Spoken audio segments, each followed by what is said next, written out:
Les chefs d'État et de gouvernement de l'Union africaine se réunissent vendredi et samedi à Malabo, en Guinée équatoriale, pour un sommet extraordinaire consacré à plusieurs sujets chauds de l'actualité, situation humanitaire sur le continent, lutte contre le terrorisme, ainsi que sur la question des changements de régime anticonstitutionnel. Sana Sadio sont entre autres sujets importants qui seront abordés dans la capitale équato-guinéenne. On va aller un à un. D'abord la situation humanitaire. Non, sur le plan humanitaire, moi je dirais que nous, pays africains, nous souffrons d'un manque de proactivité, dans ce sens que nous nous sommes laissés dépendre de beaucoup de choses que nous importons, alors qu'il suffisait par un peu de volonté, peut-être politique, de transformer ce que nous avons déjà à l'état brut. Vous voyez comment on appelle l'inflation galopante, ce que connaissent les pays africains, juste parce que il y a une guerre qui se joue à des milliers de kilomètres loin de chez nous. Ne voyez-vous pas que c'est un paradoxe d'avoir toutes ces terres qui sont cultivables et de dire que nous manquons de riz importé, nous manquons de blé importé, alors qu'il y a de cela des années, des jeunes, je dis bien togolais bien sûr, ont pu réaliser du pain avec de la farine de manioc, avec de la farine d'igname, etc. C'est quand même surprenant que c'est parce que il y a cette situation que l'on voit en Ukraine.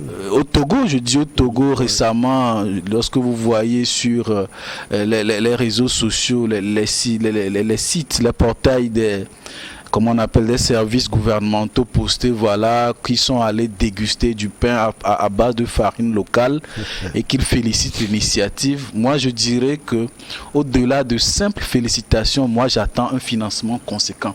Il ne s'agit pas de venir jouer au m'as-tu vu, mais nous voulons que ces jeunes qui ont supporté ces projets soient financés conséquemment pour que ce savoir-faire puisse être industrialisé et exporté. Et puis on a l'impression qu'on est venu à un moment peut-être critique. J'ai pas compris la question. Peut-être qu'on est venu parce qu'il y a urgence aujourd'hui. Oui, c'est ça, c'est pourquoi j'ai parlé de proactivité. Quand vous êtes proactif, ça veut dire que vous anticipez.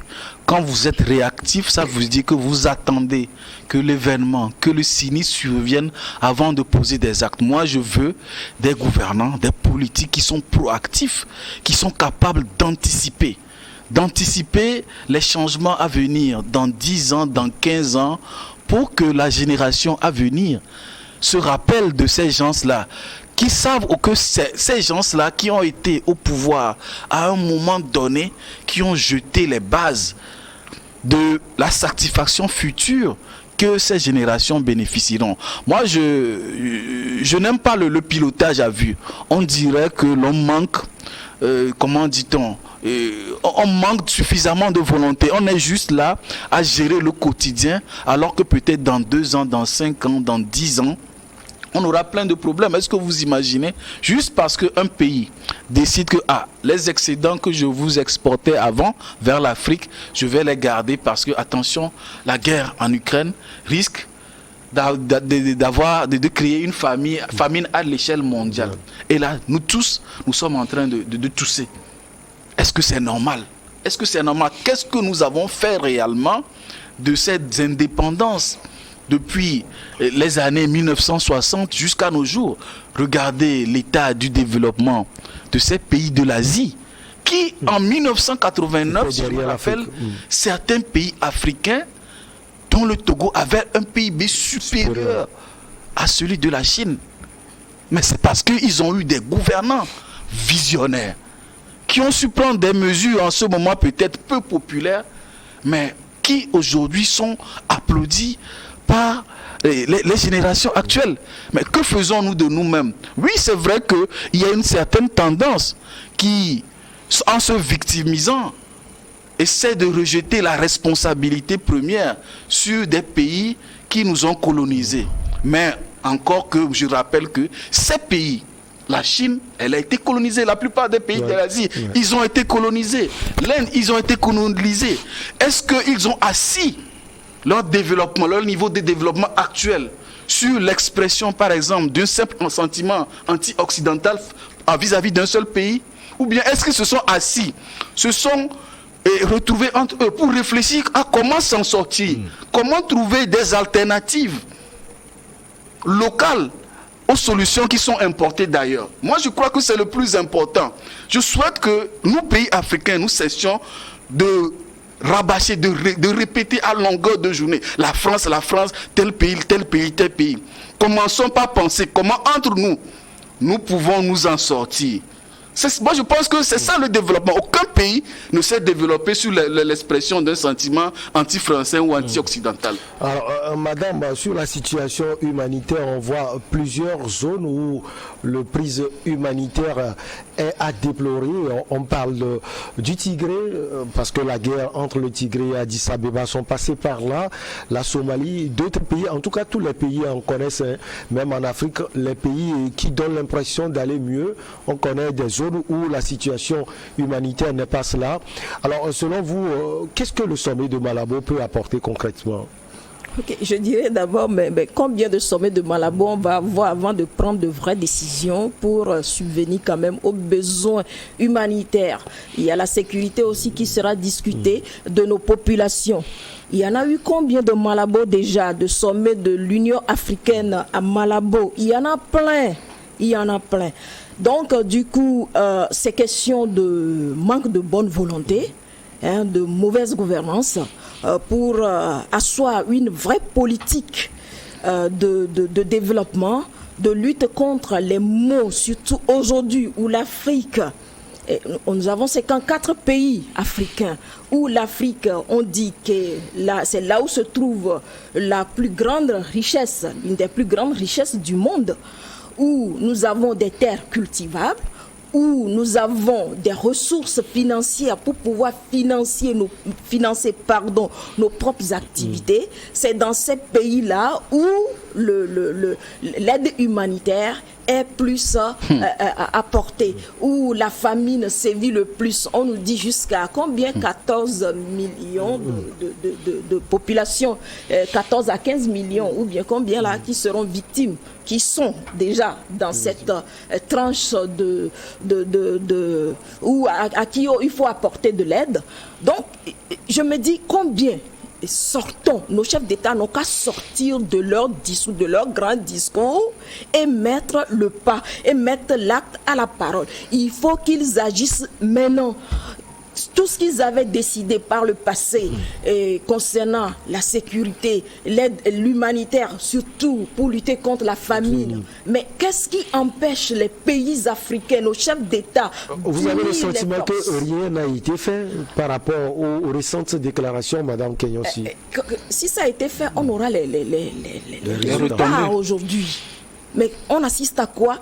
Il faut encore maintenant que d'autres, les pays étrangers, viennent aussi et pondre leur aide à l'Afrique. Ils vont prendre tout ça là, et ceux qui vont mettre une quantité dans la poche, qui vont comment on les dit même les bailleurs de fonds, quoi. Les bailleurs de fonds locaux qui vont débloquer les fonds sur le terrain pour quand même réaliser les activités, vont s'empocher, vraiment, excusez-moi le terme d'aller tout droit comme ça. Mais on va avoir combien de sommets à Malabo? C'est ça m'inquiète. Mais à chaque fois qu'il y a comme ça, voilà, les pays étrangers sont là, mais celui qui donne, c'est lui qui a le pouvoir, c'est lui qui contrôle, c'est lui qui donne les ordres. Il dit, faites ceci, vous allez faire. Si vous devez me rembourser l'aide que je vous offre de telle façon, ben vous êtes tenu, vous êtes obligé de respecter les consignes, parce que c'est lui qui a sorti. Celui qui est à l'état de quémandeur subit les coups, mais on n'a pas de choix.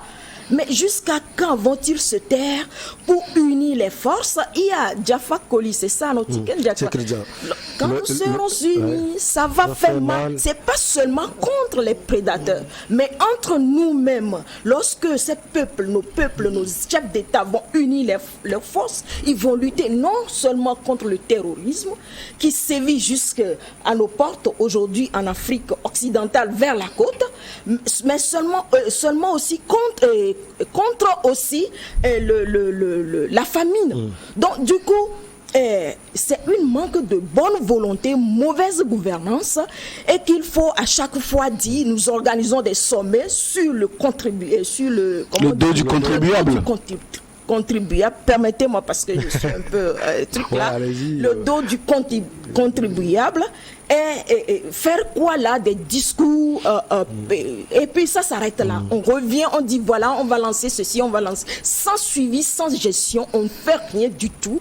On parle seulement pour parler. Il faut qu'ils arrêtent quand même de jouer leurs cartes à leur niveau simplement. Il faut jouer maintenant une carte pour les cartes pour distribuer les cartes pour tout le monde, pour que chacun puisse apporter sa part pour l'édification quand même de cette Afrique là. Il faut anticiper.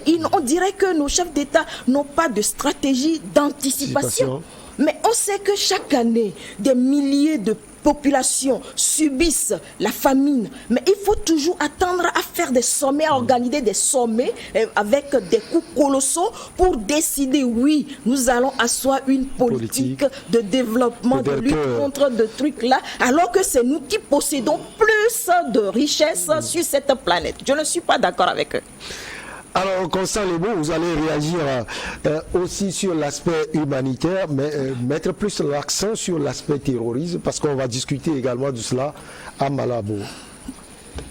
Oui, plusieurs dossiers feront l'objet du sommet. Ces dossiers s'entrecoupent naturellement, quand on parle de la catastrophe humanitaire, quand on parle de la famine, quand on parle du terrorisme, bref, la pauvreté, tous ces sujets s'entrecoupent. Je voudrais rassurer mon jeune frère Sadio. Aujourd'hui, le mal qui ronge l'Afrique n'est pas un sentiment. Ce mal s'appelle la pauvreté. Et elle est engendrée par... Elle est engendrée par l'irresponsabilité des dirigeants africains, mais surtout la détermination des Occidentaux à faire de l'Afrique un marché de consommation des produits occidentaux. Et même les produits, disons, tout ce qu'on produit en Afrique, soit est dévalorisé ou transformé en Europe et revendu en Afrique. Est-ce que c'est seulement les Occidentaux, Constant Lebo? Quand je dis Occidentaux, c'est le monde capitaliste. Je parle du monde capitaliste. Le modèle capitaliste. Que ce soit l'Europe, la Chine, l'Asie. C'est tout cet ensemble qui a transformé l'Afrique, surtout l'Afrique noire, en un marché des produits de ce monde-là, ce monde capitaliste.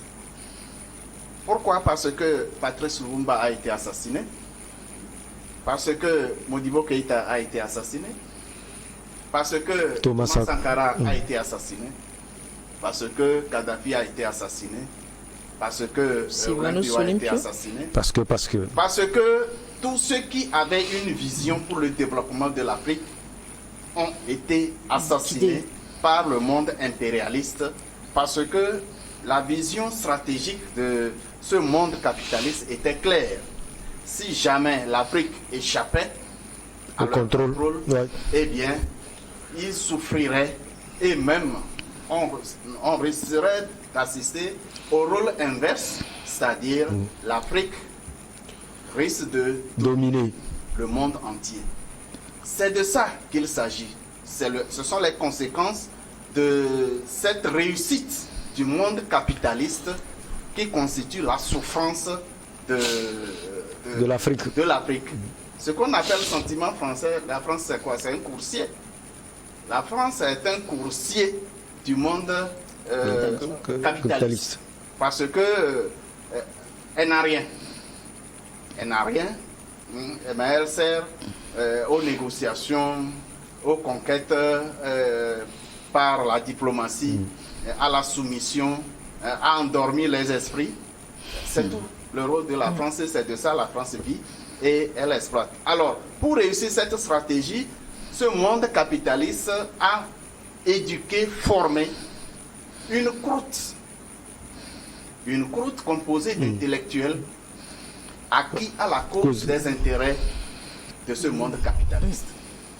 Ceux qui vont des intellectuels africains. Bien sûr. Des intellectuels africains. Ils forment une croûte qui empêche l'émergence des pays africains. Et c'est cette croûte qui va se réunir, qui s'est toujours réunie.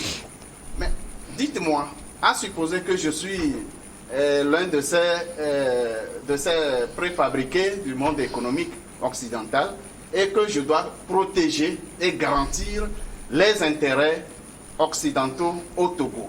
Je me retrouve à Malabo. Vous me dites que c'est cette croûte d'intellectuels dont vous parlez qui est toujours élue par les populations africaines. Élue, oui, selon la démarche et tout ce qu'il faut pour garantir le pouvoir. Dites-moi, quand un chef est élu, est-ce que cette élection est validée par quelqu'un qui n'a pas voté? Quelqu'un qui n'est ni électeur ni éligible de ce pays? Mais pourtant, c'est ça dans nos pays africains.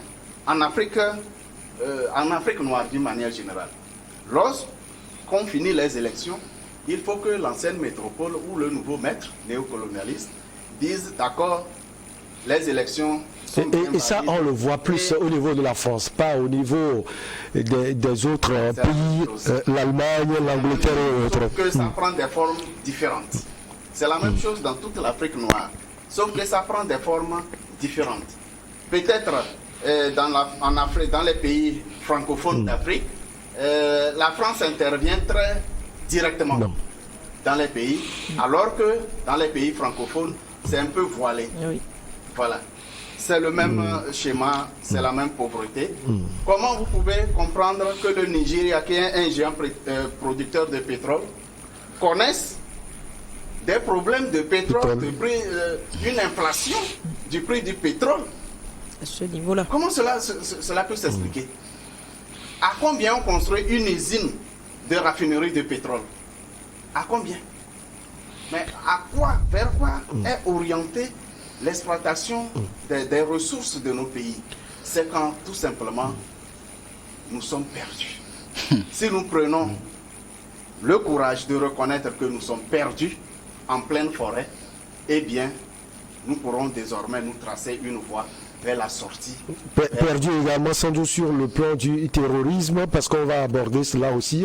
Le temps est contre nous, on va aller très vite. Le terrorisme, c'est l'expression encore de la pauvreté. Sinon, qu'est-ce qu'un Africain, quel plaisir ou quel intérêt il va s'organiser, s'armer pour assassiner d'autres Africains? C'est l'expression la plus concrète de la pauvreté. Ils sont convaincus qu'il faut procéder de cette manière pour survivre. Mais là, ce n'est pas du développement.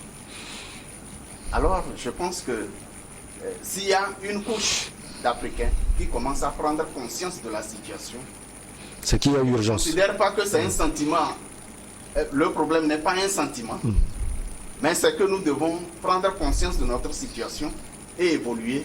Je pense que quelque chose peut changer sous peu. Lorsque nous prenons les dragons du Sud-Est, lorsque nous prenons la Chine, lorsque nous prenons l'Inde, d'autres pays aujourd'hui qui sont des pays développés ou émergents après l'étape de la colonisation, lorsqu'ils ont dit non aux colonisateurs, ils ne se sont pas retrouvés avec des cerises sur le gâteau.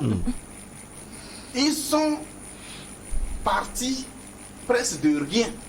Comme nous le disons, le PIB du Togo, en ce temps-là, était supérieur au PIB de beaucoup d'autres pays. Ouais. Mais ces pays ont accepté, les dirigeants ont accepté de partir à zéro et grandir par eux-mêmes. Souffrir éventuellement. Mais dans nos pays africains et surtout de l'Afrique noire, nous avons été convaincus que tout notre bien, notre bonheur viendrait du colonisateur qui est le nouveau maître, mais qui sait très bien là où il va nous tourner.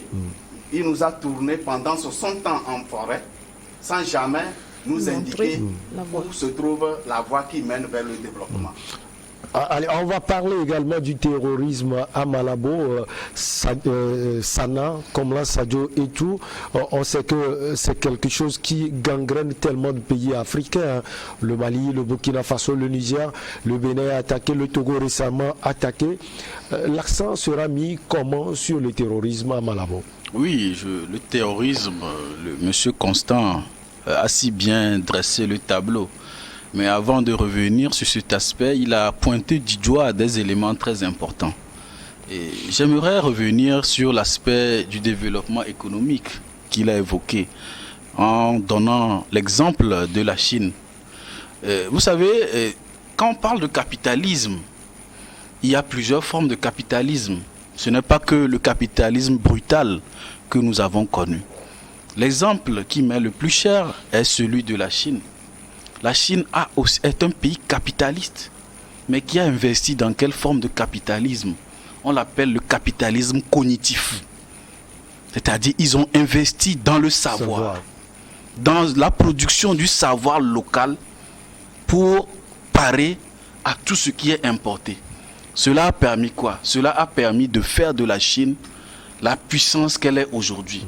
Et quand je dis cela, c'est que j'ai vraiment envie que l'on se situe aussi dans cette trajectoire. Comment comprendre que nous avons des gisements de pétrole un peu partout en Afrique et que ce soit par exemple un géant français? La France a quelle réserve de pétrole pour être dominant en matière quand on parle de raffinage de pétrole? Attention, la France s'est imposée dedans. Ils ont l'une des expertises reconnues mondialement. Mais nous, Africains, est-ce qu'il y a, un embryon de réflexion pour développer une industrie de raffinage de pétrole? C'est un point d'interrogation. Nous souffrons d'un autre problème. Un autre problème, c'est politique. Parce que nous avons adopté, consommé sans modération, leur conception de la démocratie.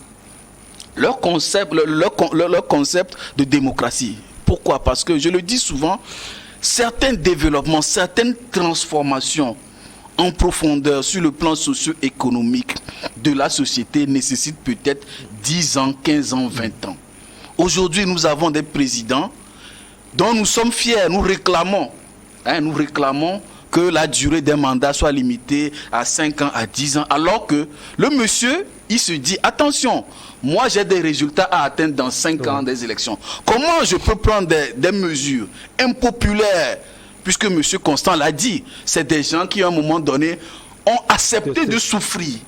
Comment est-ce que la population qui est, je dirais peut-être, comment on appelle ça, on nous a mis dans un moule occidental, que faire 5 ans c'est la meilleure des manières. Comment des gens peuvent accepter des décisions qui les font souffrir et les faire réélire? C'est ça le problème. Des décisions courageuses, ça va nous faire souffrir à court terme. Et cette décision-là, ces présidents, ils veulent se faire réélire. Donc du coup, ils sont obligés de faire ce que nous observons. Prendre des décisions, juste au bout du nez, juste pour obtenir des résultats de circonstances pendant 5 ans pour présenter. Ils sont obligés de courir, de faire montrer qu'ils organisent des sommets ici et là. Mais pendant ce temps, voilà, rien ne change. Donc c'est un problème politique. Le modèle occidental de démocratie même est en souffrance. Vous avez vu que ces gens-là qui nous prêchent la liberté d'expression ont osé sanctionner suspendre des médias russes à l'échelle européenne, alors que c'était dans le déni des lois françaises sur la question. Donc c'est ce genre de démocratie que ces gens-là viennent nous vendre, alors qu'ils nous montrent le contraire. Alors, quelle attitude adopter face au terrorisme? C'est très important. Voilà. On va parler du terrorisme. Voilà. Donc ceci dit, anticonstitutionnel. face au terrorisme, je déplore que mon aîné Constant n'était pas là à cette réunion d'un expert qui était venu nous entretenir sur cette question. Vous avez vu récemment le Mali qui sort du G5. Sahel, oui. C'est-à-dire, cela ne m'a pas étonné vu les développements de cet espère. Vous savez, par exemple, au G5, il paraît qu'un pays du Golfe a débloqué de l'argent pour le financement des armes qui devraient être destinées à ces pays qui sont regroupés au sein du G5 Sahel. Voilà, la France veut que ça soit chez lui qu'on achète les armes. Les Russes disent, ok, il faut que cela soit chez moi. Les Chinois aussi disent, donc, dans ces tiraillements-là, les fonds sont là, on n'a jamais pu acheter les armes. Ils sont où, précisément? C'est-à-dire, les fonds sont... Mais les fonds ont été débloqués. Mais aujourd'hui, le G5 Sahel est bloqué parce que ces pays occidentaux se tiraillent chez qui on va acheter les armes. Pendant ce temps, le code du G5 Sahel. Bien sûr, je parle du G5 Sahel. Donc, ceci dit, mais la solution toute faite, c'est de penser à nous. Tout comme sur le plan économique, je l'ai dit, tout comme sur le plan politique, je l'ai dit, il faut que nous réfléchissions entre nous. Comment nous en sortir? Mais ce qui est déplorable, c'est que nous sommes dans une situation où nous sommes toujours dans l'attente d'une aide. Sur le plan humanitaire, quand il y a un problème, on attend une aide. Sur le plan politique, lorsqu'il y a une élection, c'est crédible quand un pays occidental approuve. Sur le plan économique, on attend des financements. Mais on est où là? On est où là? Pendant ce temps, le mal s'enlise, les gens meurent. Je crois qu'à un moment donné, avec les moyens dont nous disposons, parce que moi je suis sûr que ce n'est pas un Français qui va connaître le terrain plus qu'un Africain. Ce n'est ni un Russe qui va connaître par exemple la frontière Togo-Burkina-Bénin plus que les Togolais eux-mêmes. Donc attention, attention. Sur le plan des armes, nous avons une industrie artisanale. En tout cas, chez moi, mes parents, certains étaient soit cultivateurs, certains chasseurs. Et ces hommes peuvent faire face au djihadisme. Ils maîtrisent la fabrication d'armes. Il faut que ce savoir-faire, ce savoir-faire soit industrialisé. Il faut que ce savoir-faire soit industrialisé, perfectionné. Mais je ne peux pas comprendre que, ne serait-ce que des policiers, leurs pistolets, on puisse encore en importer. Alors qu'au moins pour ça, nous avons un savoir-faire local qui peut être valorisé. Allez, on va marquer la pause pour le journal. On va revenir avec ce sommet de Malabo parce qu'il est très intéressant. Mais en attendant, on marque la pause pour le journal.